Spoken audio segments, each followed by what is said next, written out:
all of the reaction of that first little hike, but I personally think it'll probably be December. September, it does feel like tomorrow, as Lee says. There's still slack in the labor market. If you look at labor force participation, still at 3-decade lows. There is some skepticism there. December might be the Goldilocks time to actually do it.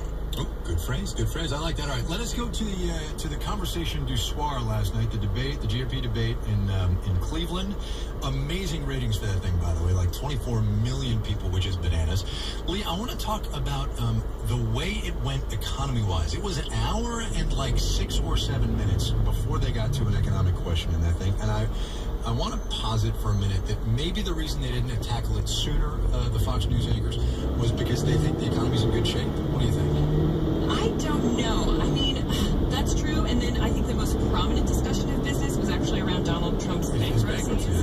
But I also think it's significant that the two, Carly Fiorina, conventional wisdom says she won the happy hour debate. And then you have Trump.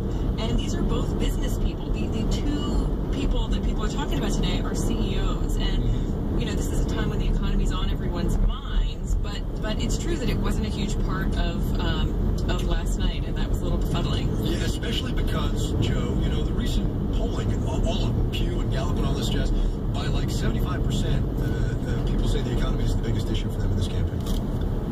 Yeah, it is, but it seems like it's such a crowded Republican field that last night the audience seemed to really react to the fact that each of these candidates finally got some more serious questions, and they actually could be stripped away from some of their talking points and stump speeches. But absolutely, the voter is going to vote, so to speak, with their pocketbook, and I think that's probably why you see this Trump appeal, the successful business magnate who's speaking his mind, unbridled sort of enthusiasm for what he thinks, right or wrong. Unbridled, he says very discreetly, all right?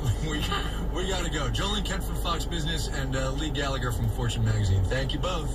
Thanks, Thank you. All right, this weekend. Wall Street today, woulda, coulda, shoulda, but didn't. We'll have the details when we do the numbers.